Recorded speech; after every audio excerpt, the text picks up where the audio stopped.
মিত্রদের কাছে সাহায্য ভিক্ষা চাইছে যুক্তরাষ্ট্র, বললেন ইরানের উপপররাষ্ট্রমন্ত্রী। ট্রাম্প কিম বৈঠক এবছরই যুক্তরাষ্ট্র উত্তর কোরিয়া সম্পর্কে নতুন মোড়।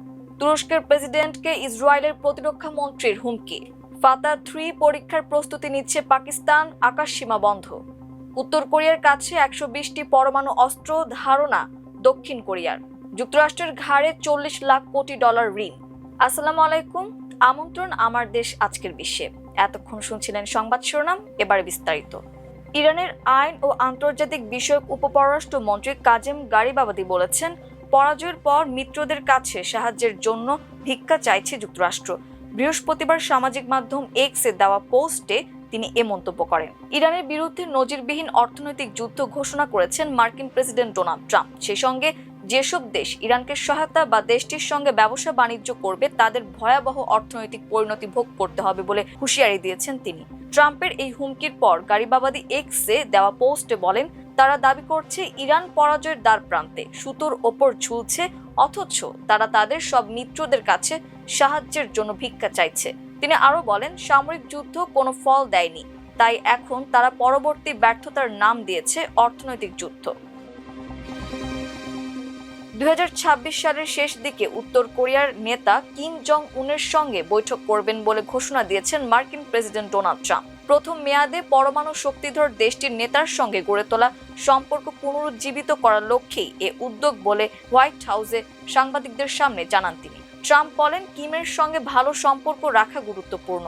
তিনি আরো বলেন, উত্তর কোরিয়ার কাছে এখন 57টি অত্যন্ত শক্তিশালী পারমাণবিক অস্ত্র রয়েছে।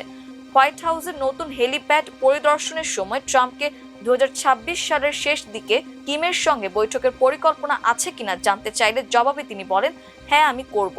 ইরানের বিরুদ্ধে যুদ্ধ চালানোর মধ্যেও উত্তর কোরিয়ার নেতার সঙ্গে বৈঠকের পরিকল্পনার পক্ষে যুক্তি দিয়ে তিনি দাবি করেন, ইরানের হাতে পারমাণবিক বোমা ঠেকানোর কারণেই এ যুদ্ধ চালাচ্ছেন। কিমের প্রসঙ্গে ট্রাম্প বলেন, তার কাছে 57টি অত্যন্ত শক্তিশালী পারমাণবিক অস্ত্র রয়েছে। কখনোই এমনটা হতে দেওয়া উচিত ছিল না। আমি প্রেসিডেন্ট হলে তা হতে দিতাম না, কিন্তু তার কাছে এগুলো আছে। তার সঙ্গে আমার খুব ভালো সম্পর্ক। আমি ইরানকে পারমাণবিক অস্ত্র রাখতে দিতে পারি না। আর আমি কিম জং উনকে খুব ভালোভাবে চিনি এবং সে ভালোই থাকবে। সিরিয়ায় হস্তক্ষেপের ব্যাপারে তুরস্কের প্রেসিডেন্ট রিসেপ তাইয়েপ এরদোয়ানকে সতর্ক করেছেন ইসরায়েলের প্রতিরক্ষা মন্ত্রী ইসরায়েল কাটস। তিনি অভিযোগ করেছেন, এরদোয়ান তুরস্ককে বিপজ্জনক অভিযানে জড়িয়ে ফেলছেন। সামাজিক যোগাযোগ মাধ্যম এক্সে দেয়া এক পোস্টে ইসরায়েলি প্রতিরক্ষা মন্ত্রী বলেন, ইসরায়েল তার নিরাপত্তার জন্য কোনো পক্ষকে হুমকি সৃষ্টি করতে দেবে না। তুরস্কের পার্লামেন্টে ইসরায়েলের বিরুদ্ধে ফাঁকা ও অবাস্তব বক্তব্য দেওয়ার পরিবর্তে ইসরায়েলের আত্মরক্ষার দৃঢ়তা পরীক্ষা না করাই এরদোয়ানের জন্য ভালো। সিরিয়ার পরিস্থিতি ও সেখানে বিভিন্ন দেশের ভূমিকা নিয়ে ইসরায়েল ও তুরস্কের মধ্যে উত্তেজনা বাড়ছে। এর মধ্যেই তুরস্কের প্রেসিডেন্টকে লক্ষ্য করে ইসরায়েলি প্রতিরক্ষা মন্ত্রীর এই কঠোর বক্তব্য নতুন করে আলোচনার জন্ম দিয়েছে। সাম্প্রতিক দুটি গুরুত্বপূর্ণ ঘটনাকে কেন্দ্র করে পাকিস্তানের সামরিক ও কূটনৈতিক অঙ্গনে চাঞ্চল্য তৈরি হয়েছে। একদিকে পাকিস্তান একটি বিশাল আকাশসীমা নিয়ন্ত্রণের নোটিশ জারি করেছে, যা নতুন মিসাইল পরীক্ষার ইঙ্গিত দিচ্ছে। অন্যদিকে জম্মু ও কাশ্মীর নিয়ে মার্কিন রাষ্ট্রদূতের মন্তব্যের জেরে ওয়াশিংটনের সঙ্গে ইসলামাবাদের তীব্র কূটনৈতিক বিতর্ক শুরু হয়েছে। পাকিস্তান 19 থেকে 20 আগস্টের জন্য প্রায় 750 কিলোমিটার বিস্তীর্ণ আকাশসীমা জুড়ে একটি নোটিস টু এয়ারম্যান বা নোটাম জারি করেছে। এত বড় এলাকা জুড়ে জারি করা এই নিষেধাজ্ঞা প্রতিরক্ষা বিশেষজ্ঞদের দৃষ্টি আকর্ষণ করেছে এবং এটিকে পাকিস্তানের উন্নত রকেট ও মিসাইল ভান্ডারের পরীক্ষামূলক উৎক্ষেপণের প্রস্তুতি হিসেবেই দেখা হচ্ছে। এই জল্পনার কেন্দ্রে রয়েছে পাকিস্তানের মাল্টিপল লঞ্চ রকেট সিস্টেমের ফাতা সিরিজের ক্ষেপণাস্ত্র। ফাতা সিস্টেমগুলো মূলত পাকিস্তানের নিজস্ব প্রযুক্তিতে তৈরি প্রথাগত দূরপাল্লার সমরাস্ত্র। শুধু যুদ্ধবিমানের ওপর নির্ভর না করে দূরপাল্লার সুনির্দিষ্ট নিশানায় আঘাত হানার সক্ষমতা বৃদ্ধি করতে পাকিস্তান আর্মির রকেট ফোর্স কমান্ডের অধীনে এগুলো তৈরি করা হয়েছে। বর্তমানে পাকিস্তানের সেনাবাহিনী স্বল্প পাল্লার ফাতা 1 এবং তুলনামূলক বেশি পাল্লার ফাতা 2 সিস্টেম ব্যবহার করছে। পাশাপাশি ফাতা 4 সিস্টেমেরও খবর পাওয়া গেছে। ফাতা 3 এবং ফাতা 5 তৈরির কথা ঘোষণা করা হলেও এগুলোর সুনির্দিষ্ট প্রযুক্তিগত তথ্য বা আভিযানিক সক্ষমতা এখনো প্রকাশ্যে আনা হয়নি। প্রতিরক্ষা বিশেষজ্ঞদের ধারণা, 750 কিলোমিটার এলাকা জুড়ে জারি করা এই নোটা মূলত ফাতা 3 বা আরো উন্নত কোনো সংস্করণের পরীক্ষার জন্যই হতে পারে।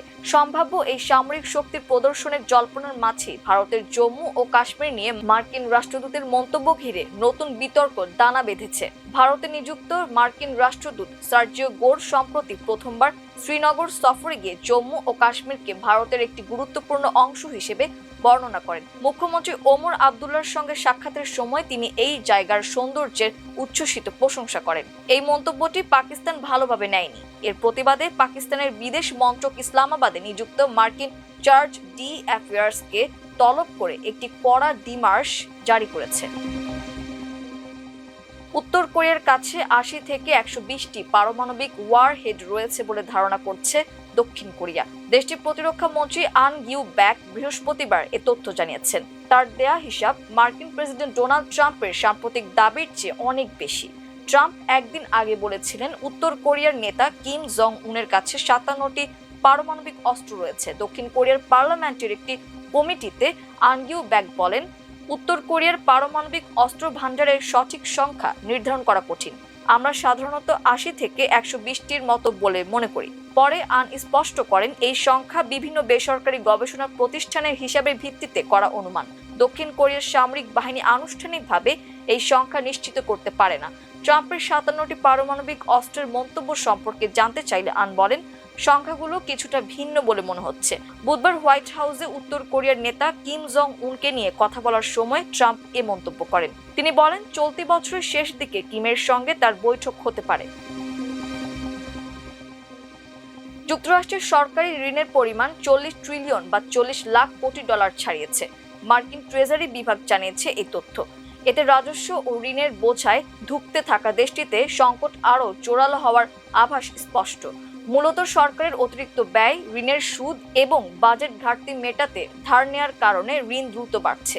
রয়টার্সের প্রতিবেদন বলছে, যুক্তরাষ্ট্রের জাতীয় ঋণের পরিমাণ এক দশকে দ্বিগুণ হয়েছে।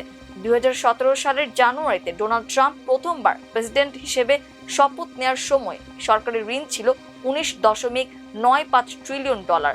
ঋণ বৃদ্ধির প্রায় ১/৩ ঘটেছে কোভিড-১৯ মহামারীর সময়। এই ছিল আমার দেশ আজকের বিশ্বে। পুরো সংবাদ জুড়ে আপনাদের সঙ্গে ছিলাম আমি হুমায়রা নাওচিন। এতক্ষণ আমাদের সঙ্গে থাকার জন্য অসংখ্য ধন্যবাদ। আল্লাহ হাফেজ।